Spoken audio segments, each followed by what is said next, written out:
बहू 10 रुपये दे दे, मंदिर जा रही हूँ, आज एकादशी है तो मंदिर में चढ़ा दूंगी। हेमाजी ने चप्पल पहनते हुए कहा। ये सुनकर मीनू बिदक जाती है। मेरे पास खुले पैसे नहीं है, आपको तो रोज रोज ही मंदिर जाना होता है। कमाने वाला घर में एक आदमी है, और भी खर्चे लगे रहते हैं। 10-10 रुपये करके जाने कितने रुपये मंदिर चढ़ा आती है। पैसे पेड़ पर नहीं लगते हैं, कमाने में इनके पसीने बह जाते हैं। आप ऐसे ही मंदिर चली जाइए, ईश्वर के दर्शन ही तो करने होते हैं। हेमाजी मीनू के कड़वे वचन सुनकर चुप हो गई। वापस अंदर कमरे में गई, अपना सामान टटोला। कहीं से तो 1 रुपया मिल जाए तो वो ही प्रभु के मंदिर में चढ़ा दूं। जो ईश्वर इतना कुछ देते हैं, उनके यहाँ खाली हाथ कैसे जाऊं? तभी उनकी नज़र टेबल पर रखे केले पर पड़ती है। वो चिंटू रख गया था कि दादी आप खा लेना, मुझे केला अच्छा नहीं लगता है। तो वो केला लेकर ही मंदिर चली गई। सुबह से दोपहर हो गई, बहू ने कुछ खाने को नहीं पूछा। आज तो वो दूध और फलाहार लेती है। 2-3 बार रसोई के चक्कर भी लगा आई। मजाल की बहू की आज्ञा के बिना 1 गिलास दूध भी लेकर पी ले। तभी थोड़ी देर बाद रसोई में आवाज़ होती है। वो देखती है कि मीनू दूध बना रही है। वो दरवाजे पर ही ठिठक जाती है। मीनू दूध लेकर चिंटू की ओर चली जाती है। वो कड़वा घूंट पीकर कहती है, बहू आज एकादशी है, मैंने खाना नहीं खाया था, तो थोड़ा दूध और कुछ फल दे दे। फल? सुबह चिंटू ने केला दिया तो था, और दूध अभी शाम को आएगा, फिर पी लेना। हेमाजी चुपचाप अपने कमरे में आ गई। शाम को दूध आया तो मीनू ने आधा गिलास पानी भरा, उसमें दूध डाला और उन्हें दे दिया। हेमाजी ने वही पीकर सब्र कर लिया और प्रभु नाम का सुमिरन करने लगी। एक तो उम्र हो गई थी, उस पर पति भी साथ छोड़ गए थे, और बेटे बहू भी कोई कदर नहीं करते हैं। माना बुढ़ापे का शरीर है, पर हर चीज़ खाने का मन तो करता था। उनसे खाने पीने में भी भेदभाव किया जाता है। बहू पेट भर के खाना भी नहीं देती है। बेटा राकेश भी कुछ नहीं बोलता था, वो भी अपनी पत्नी की हाँ में हाँ मिलाता है। ये बात सच है, जब तक पति का साथ रहता है, पत्नी बड़े ही गर्व से जीती है।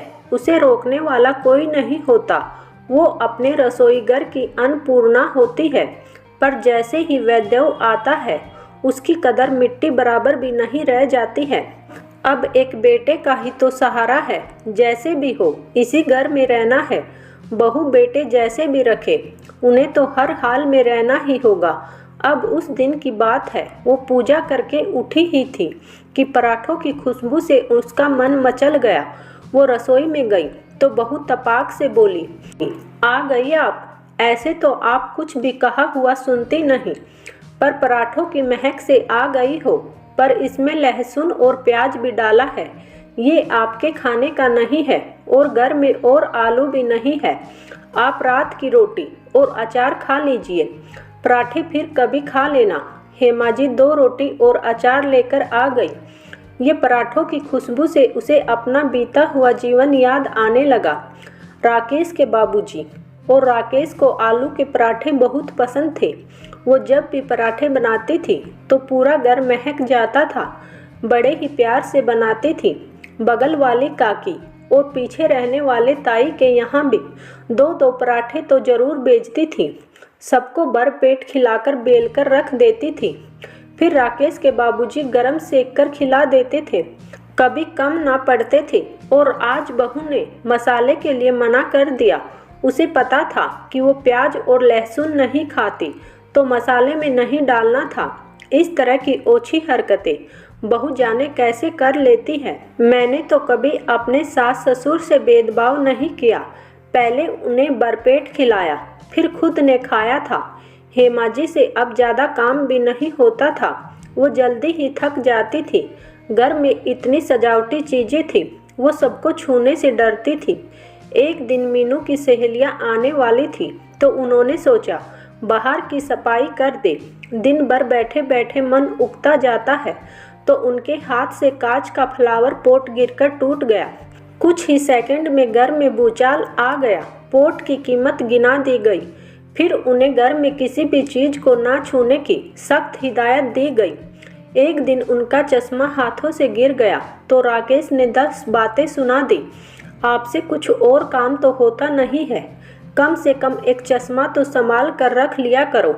आपको पता है चश्मे कितने महंगे आते हैं, आपके लिए तो इन्हें तोड़ना एक खेल हो गया है। महीने भर तक उन्हें चश्मे के लिए सुनाया गया। राकेश शादी के पहले तो अच्छा था, हेमा जी का बड़ा मान रखता था, कभी ऊंची आवाज़ में बात नहीं करता था। पर पता नहीं शादी के बाद हर बेटे की जुबान खुल जाती है, वो अपने माता पिता को ही डांटने लगता है, उनसे कटु भाषा में बात करता है। ये बहुएं जाने कौन सा वशीकरण मंत्र फूंक देती हैं। बेटे बहू की ही जुबान बोलने लगता है, उनकी अपनी तो कोई जुबान ही नहीं होती है। हेमा जी मन ही मन बड़बड़ाने लगती थी। ना बड़बड़ाए तो मन कैसे हल्का करे। जिस बच्चे को पाला उसकी हर इच्छा पूरी की, हर नुकसान को नज़रअंदाज किया, अब वो ही बच्चा बड़ा होकर माँ को आंखें दिखाए तो किस माँ से ये बर्दाश्त हो पाएगा। हेमा जी से ये सब बर्दाश्त नहीं हो रहा था।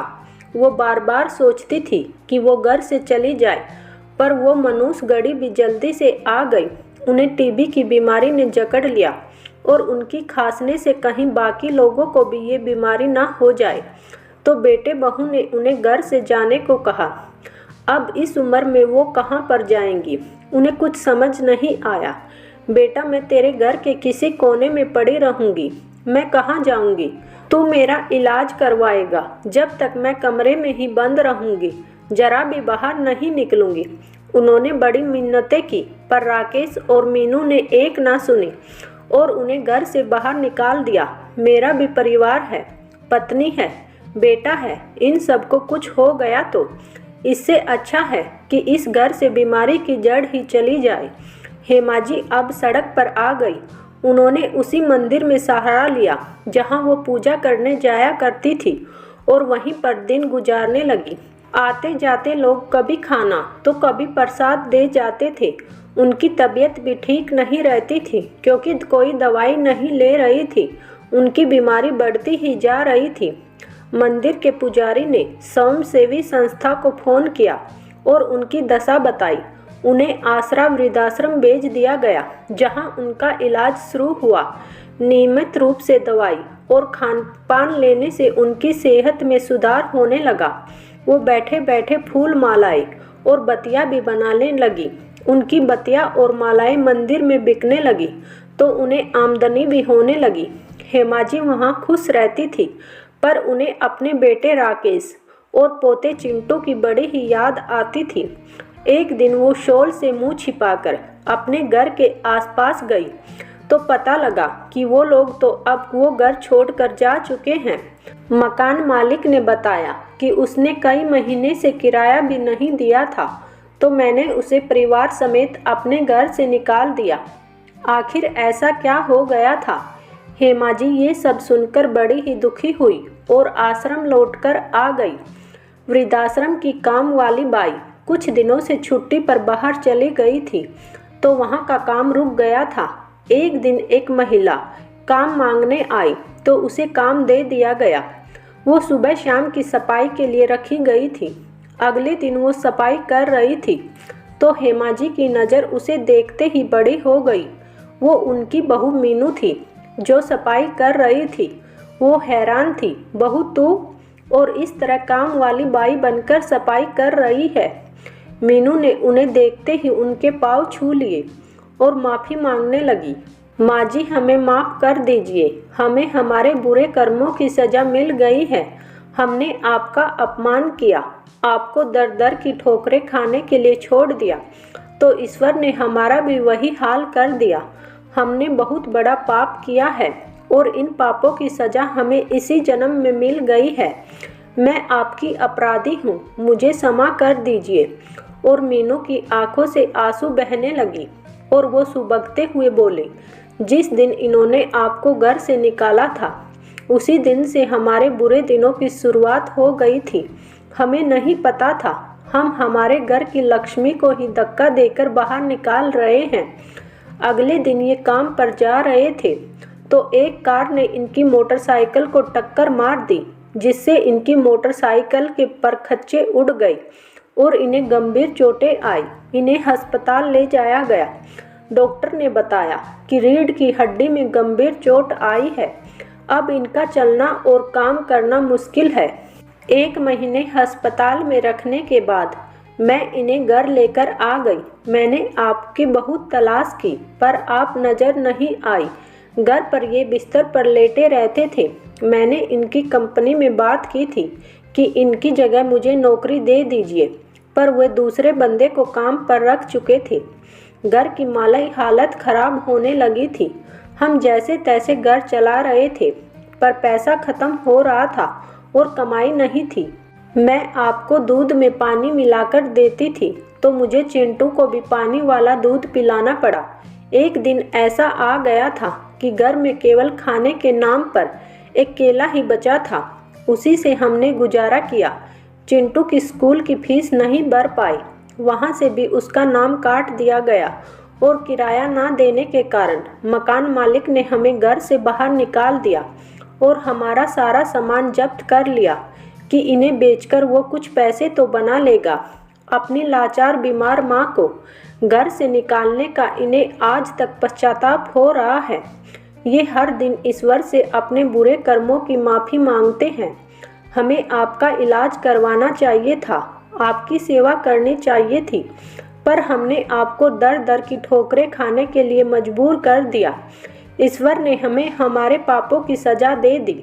बुरे कर्म करके कोई सुखी कैसे रह सकता है। हमने यही वृद्धाश्रम के पीछे बनी झोपड़ी में शरण ली है। ये तो बिस्तर पर ही लेटे रहते हैं। आसपास वालों ने थोड़ी सहायता कर दी। चिंटू और मैं काम पर जाते हैं। चिंटू लोगों की कार और मोटरसाइकिल साफ कर लेता है और मैं सफाई का काम करके खाने लायक कमा लेती हूँ। थोड़े बहुत गहने थे जो इनके इलाज के लिए बेच दिए। मैंने आपको 10-10 रुपये के लिए तरसाया तो ईश्वर ने भी मुझे आज 1-1 रुपये के लिए तरसा दिया है। हमने बहुत ही बुरे कर्म किए हैं, हमें माफ़ कर दीजिए। हेमाजी का मन भर आया। अपने बेटे बहू की ये हालत देखकर उनसे रहा नहीं गया। वो तुरंत बेटे से मिलने पहुंची। राकेश ने उनसे क्षमा मांगी और रोने लगा और अपने आप को दोष देने लगा। मैंने मेरी जन्म देने वाली माँ का अपमान किया है, घर से निकाला है, इसलिए मुझे ये सज़ा मिली है। और वो हाथ जोड़ने लगा। हेमाजी माँ थी, आखिर कब तक नाराज रहती। अपने बच्चे को गले लगा लिया। तब तक चिंटू भी आ गया था। वो भी दादी के गले लग गया। हेमाजी का गला भर आया। अपने बेटे बहू और पोते की हालत उनसे देखी नहीं जा रही थी। आखिर वो क्या कर सकती थी। उन्होंने वृद्धाश्रम में बात की तो एक बुजुर्ग ने सलाह दी कि आपका बेटा चल फिर नहीं सकता तो क्या बैठ तो सकता है। आप दिए की बाती और फूलमाला मंदिर की दुकानों में देती हैं तो आप खुद ही दुकान खोल लीजिए। राकेश वहाँ बैठा रहेगा तो मन लगा रहेगा। सबको ये विचार पसंद आया। राकेश ने भी हिम्मत की, फिर छोटी सी दुकान शुरू की। हेमाजी के काम में मीनू भी सहयोग देने लगी और फिर पूजा का सामान रखने लगे और दुकान बढ़ने लगी। छोटी सी दुकान काफ़ी बड़ी हो गई। फिर से अच्छी कमाई होने लगी। हेमाजी ने नया घर किराए पर ले लिया। सब वहां जाकर साथ रहने लगे। चिंटू का भी फिर से स्कूल में दाखिला करवा दिया। राकेश तू पुरानी बातें भूल जा, नया जीवन शुरू कर। और हाँ, कल से तू फिजियोथेरेपिस्ट के पास भी जाएगा। दुकान नौकर संभाल लेंगे। मुझे उम्मीद है तू एक दिन फिर से चलने लगेगा। एक माँ का विश्वास हमेशा जीतता है। हेमाजी ने अपने बेटे को स्वस्थ होने का आशीर्वाद दिया। दोस्तों, माँ के आशीर्वाद से ही घर में बरकत होती है। माँ का अपमान करके कोई सुखी नहीं रह पाया है। अगर जीवन में तरक्की चाहते हो तो 2 काम करें। एक तो माँ को कभी भूखा न रखें, दूसरा माँ का सदैव सम्मान करें।